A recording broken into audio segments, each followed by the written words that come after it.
আসলে এটাই আসলে ক্রিকেট। আপনার যখন একটা টিম টানা ৮টা ম্যাচ জিতে তারপর ৫টা দিন একটা ব্রেক হলে হয়তোবা সবাই আমরা ভেবেছি যে তারা হয়তোবা অতটা স্ট্রং টিম না, কিন্তু আমি সবসময় মনে করি যে প্রত্যেকটা টিমই বিপিএলে আপনি যদি দেখেন যে এই ৭টা টিম খেলছে, আমার চোখে আসলে লোকাল প্লেয়ার সবসময় ১৯-২০ আর কি, অত ডিফারেন্ট না।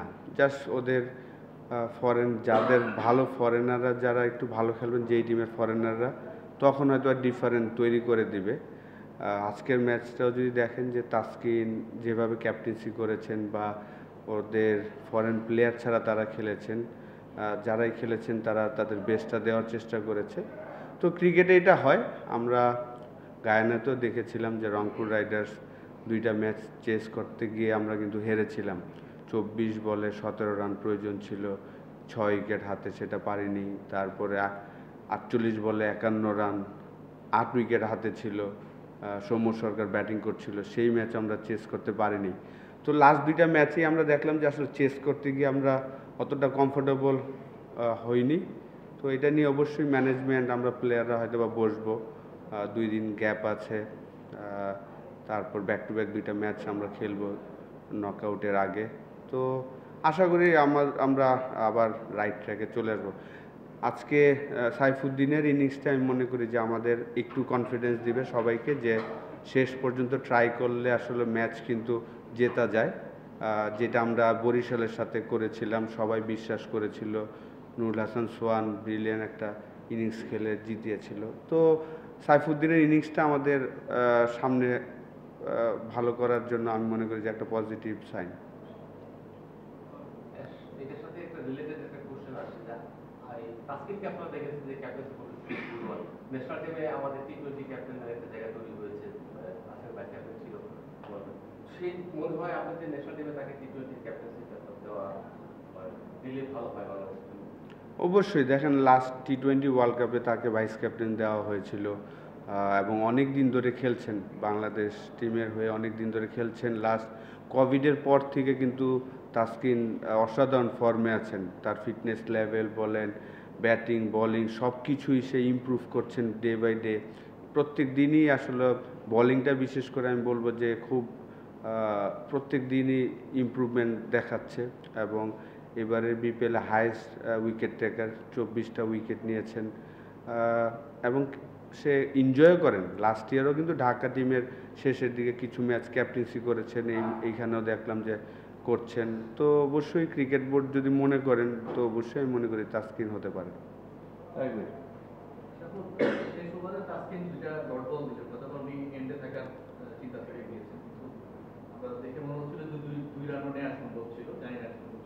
সাইফুদ্দিন এবং আপনার যখন 2 বলে 13 রান দরকার, তখন হিট বলটা উনি বাউন্ডারির জন্য, ওভার বাউন্ডারির জন্য যাননি, মানে যেটা খেলেছেন ওটা ওভার বাউন্ডারির সম্ভাবনা। তো এটা আপনি কি মনে হয় যে লাস্ট ওভারে তাসকিন সাইফুদ্দিন ঠিক করেছেন এবং ড্রেসিং রুমে তখন আলোচনা না দেখেন, আমরা যেটা আলোচনা করছিলাম, বিশেষ করে আমি যেটা আলোচনা করছিলাম যে 25 রান প্রয়োজন, প্রথম 2টা বলে বাউন্ডারি প্রয়োজন, 4 বা 6 একটা।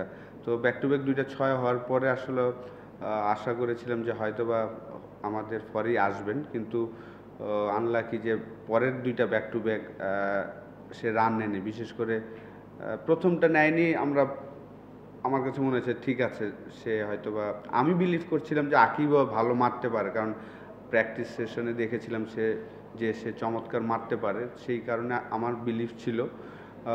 কিন্তু সাইফুদ্দিন হয়তো চিন্তা করেছেন যে না, সে হয়তোবা ফিনিশ করবেন। 5 নম্বর বলটা আসলে যেই লেন্থে বল করেছেন, সেখানে আসলে এটা 6 মারার মতন বল ছিল না, সে 4 মেরেছেন। এখন তো মনে হচ্ছে, আমার কাছে মনে হয় যে আজকে আমরা ম্যাচ হেরেছি সবারই দোষ। যদি আপনি শুধু ব্যাটসম্যানদের হয়তোবা আমরা বলবো যে 120 রান, কিন্তু এই উইকেটটা তো ইজি ছিল না, ডিফিকাল্ট উইকেট ছিল। মৃত্যুঞ্জয় অসাধারণ বল করেছেন ব্যাক অফ লেন্থে, এবং পেস বল করেছেন যে 145, এই পেসে এই ধরনের উইকেটে সাধারণত ব্যাটসম্যান যেই জায়গায় আশা করেছেন বাউন্সটা, তার থেকে 4 আঙ্গুল একটু উপরে বলগুলা গিয়েছেন, সেই কারণে ব্যাটসম্যানরা টাইমিং করতে পারেনি। মৃত্যুঞ্জয়ের স্পেলটা প্রথম স্পেলটা 3 ওভারে যে স্পেল করেছেন 4টা উইকেট, সেই জায়গায় আসলে গেম চেঞ্জ করে দিয়েছেন আমাদের। সাইফুদ্দিনের এখন এসে আসলে আমি ওইটা নিয়ে আসলে কোশ্চেন করতে চাই না।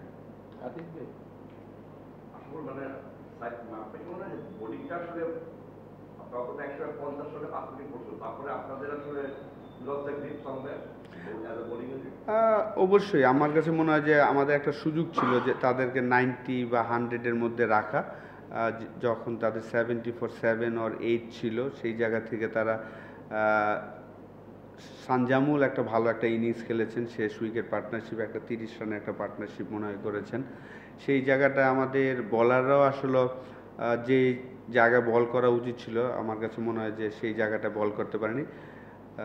বিশেষ করে রানা লাস্ট 2টা ওভার যে বল করেছেন ব্যাক অফ লেন্থ করেছেন, শেষের ব্যাটসম্যানদের ওর যে পেস, ওই পেসে যদি একটা ব্যাক অফ লেন্থ একটা ইয়র্কার ট্রাই করতো তাহলে হয়তো বা ডিফারেন্ট রেজাল্ট হতে পারতো। আসল ভাই, রাজশাহীর কোনো ফরেন প্লেয়ার খেলে নেই, আপনারা এটা কখন জানতে পেরেছেন? এবং বাইলজ অনুযায়ী দুজন প্লেয়ার তো খেলাতে হয়, প্রতিপক্ষ হিসাবে আপনাদের কোনো ডিমান্ড ছিল কিনা, বা বিপিএল গভর্নিং কাউন্সিলের যে টেকনিক্যাল কমিটি আছে তারা আপনাদেরকে কোনো ব্যাখ্যা দিয়েছে কিনা? না, আমরা আসলে যখন আসছিলাম তখনই শুনছিলাম যে আসলে তাদের ফরেন প্লেয়াররা হয়তো বা আসবে না, এবং যেহেতু তারা একটা অ্যাপ্লিকেশন করেছেন ক্রিকেট বোর্ডের কাছে, তাদের ফরেন প্লেয়ার আসছেন না, তো আমরা আসলে এটা নর্মালভাবেই দেখেছি, যেহেতু এই টুর্নামেন্টটা আমাদের, তো সেই কারণে আমরা নর্মালভাবেই দেখেছি। এবং আমার কাছে যেটা মনে হয়েছে, আমি যখন বলছিলাম যে আসলে তাদের ফরেন প্লেয়ারদের থেকে তাদের লোকাল প্লেয়ারই বেটার ছিলেন, তো যাদের খেলায়নি তার থেকে যারা খেলেছেন তারাই আসলে এই টুর্নামেন্টে যদি দেখেন যে ম্যাক্সিমাম ফরেন প্লেয়ারের থেকে লোকাল প্লেয়ার যারা বসে থাকেন তারাই কিন্তু ভালো পারফর্মার আমার মনে হয়। তো সেই জায়গায় আমরা সতর্কই ছিলাম, কারণ আমরা জানি যে আমি সবসময় বলে আসি যে লোকাল প্লেয়ার সবাই আসলে 19-20 অতটা ডিফারেন্ট না। এবারে ফরেন প্লেয়ারও আপনি যদি দেখেন যে অতটা কোয়ালিটি ফরেনার কিন্তু খুব কমই এসেছে সব টিমে। আসল ভাই, সৌম্য সরকার আজকে প্রথম খেললেন বিপিএল ইনজুরি থেকে এসে, তার ব্যাটিংটা খুব ডিফেন্সিভ ইনিংস ছিল না, এমনি ব্যাটিং কোচ হিসেবে আপনার কাছে তাকে কেমন মনে হয়েছে ফিল্ড, আর সে যে ক্যারিং ফরওয়ার্ড, মানে আপনারা কি তার স্টিক করবেন নাকি অন্য অপশন দেখবেন? মানে কি দেখবো না, মানে ওই পজিশনটাই, যেহেতু তার আজকে পারফরমেন্সটা ভালো হয় না একটু আগে, আরো তো একটা চান্স দিবেন নাকি অন্য অল্টারনেটিভ দেখবেন? না, ও তো আমাদের মেন প্লেয়ার, আসলে ও আমাদের মেন প্লেয়ার। গ্লোবাল T20-তে অসাধারণ খেলেছেন, প্রত্যেকটা ম্যাচই রান করেছেন, ফাইনালে চমৎকার একটা 86 রানের একটা ইনিংস ছিল।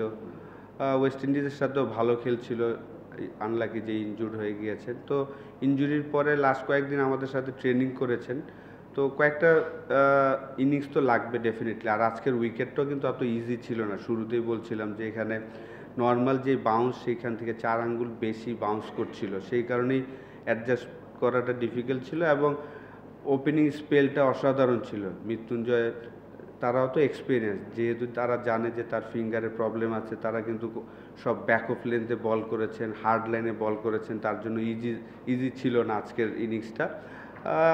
অবশ্যই এত এক্সপিরিয়েন্স প্লেয়ার, আমরা তো আরও 2টা ম্যাচ বাকি আছে, আমি আশা করি যে 2টা ম্যাচে দুইটা আমরা দিনের বেলায় খেলবো 1:30টার দিকে, তো সেই সময় সে তার বেস্ট রিদমে চলে আসবে ইনশাল্লাহ। বাবু, আশা করি এটা যদি বলবেন যে নকআউট স্টেজ তো এমনিতেই একটু বাড়তি টেনশন কাজ করে, তো এরকম ঠিক নকআউট স্টেজের আগে পরপর 2টা ম্যাচ যখন আপনার টিম চেস করতে গিয়ে পারলো না, একই টিমের কাছে তো সেটা কি ব্যাটিং কোচ হিসেবে আপনি কতটা করেন? যেহেতু আমি ব্যাটিং কোচ না, ব্যাটিং কোচ হলো শাহরিয়ার নাফিস, আমি হলো অ্যাসিস্ট্যান্ট কোচ, তো তারপর আমরা সবাই ওয়ারিড না অ্যাকচুয়ালি। জিতলে আসলে আমরা অনেক সময় ভুলগুলা আর কি হয়তো বা ওইভাবে তুলে ধরি না, যখন ম্যাচ হারে তখন কিন্তু অনেক ভুলগুলাই আসলে সবার চোখে পড়ে। তো অবশ্যই আমি আশা করব যে সবাই অনেক এক্সপিরিয়েন্স আমাদের টিমে যারা খেলছেন, এবং তারা সবাই পারফর্মার, এমন না যে কেউ পারফর্ম করছে না, এরকম না, সবাই একদিন না একদিন পারফর্ম করছেন। নকআউটের আগে আরও 2টা ম্যাচ বাকি আছে। আমি আশা করব যে আমাদের ব্যাটসম্যানরা তারা হয়তো গেম প্ল্যানটা সুন্দর করে করবেন, আর একটু সময় নেবেন উইকেটে। 20 ওভারের খেলা হয়তো আমরা লাস্ট 2টা ম্যাচই যদি আমরা দেখি যে আমাদের টপ অর্ডার পুরো টুর্নামেন্টেই যদি দেখেন যে আজকে আমরা 10 নম্বর ম্যাচ খেলেছি, 10 নম্বর ম্যাচে আমাদের পাওয়ার প্লেটা কিন্তু ভালো ক্রিকেট খেলি নাই। আমরা উইন করেছি 8টা ম্যাচ, কিন্তু আমরা পাওয়ার প্লের পরে ভালো খেলেছি। আপনি যদি দেখেন যে বোলিংয়ে যখন আসি বা ব্যাটিংয়ে আসি, আমাদের লাস্ট 2টা ম্যাচই রাজশাহীর সাথে আমাদের 3টা উইকেট 4টা উইকেট পড়ে গিয়েছে পাওয়ার প্লেতে, যেটা অন্য ম্যাচগুলোতে হয়নি। অন্য ম্যাচগুলোতে আমরা 35-40 করতাম, 1 উইকেট লুজ করতাম, পরে কভার করতাম। কিন্তু রাজশাহীর সাথে 2টা ম্যাচই দেখা গিয়েছে যে আমরা 3টা এবং 4টা উইকেট হারিয়ে ফেলেছি। ওইখান থেকে আসলে পাওয়ার প্লেতে যদি আপনি উইকেট হারিয়ে ফেলেন, তখন আসলে কামব্যাক করাটা একটু ডিফিকাল্ট হয়ে যায়। সেই জিনিসগুলো নিয়ে হয়তো আমরা সামনের ম্যাচগুলোতে কাজ করবো ইনশাআল্লাহ। বিপিএল-এর 11 নম্বর সিজন চলছে। আমরা সবসময় চেষ্টা করি বা বলা হয় যে বিপিএল-কে আরো উন্নত করানো, বিশ্বমঞ্চে আরো পরিচিত করে তোলা। যখন একটা টিমের ফরেন ক্রিকেটাররা মানে একটা পেমেন্ট ইস্যুতে খেলতে না চায় বা একটা এরকম একটা ইস্যু চলে আসে, অবশ্যই বাইরের মিডিয়াতে এই খবরটা যাবে। তো এইসব ইস্যুগুলো মানে বাইরের মিডিয়াতে যাওয়া এবং বাংলাদেশের ক্রিকেটকে রিপ্রেজেন্ট করা, এগুলা আপনার চোখে মানে বিপিএল কতখানি পিছিয়ে দেয় এবং এই জিনিসগুলো আপনি কিভাবে? অবশ্যই হতাশাজনক। 11তম আসরে এসে, যেহেতু আমি লাস্ট ওয়ার্ল্ড কাপ কাভার করতে গিয়েছিলাম, আইপিএল 17তম মনে হয় চলছে, তো 2023 ওয়ার্ল্ড কাপ কাভার করতে গিয়ে কিন্তু তারা কিন্তু আইপিএলের কারণে প্রত্যেকটা স্টেট জায়গায় কিন্তু তারা নতুন স্টেডিয়াম তৈরি করেছেন। আর আমাদের কিন্তু 11তম আসরে আমরা ওই একই জায়গায় ট্রেনিং করি, সব কিছু একই জায়গায়।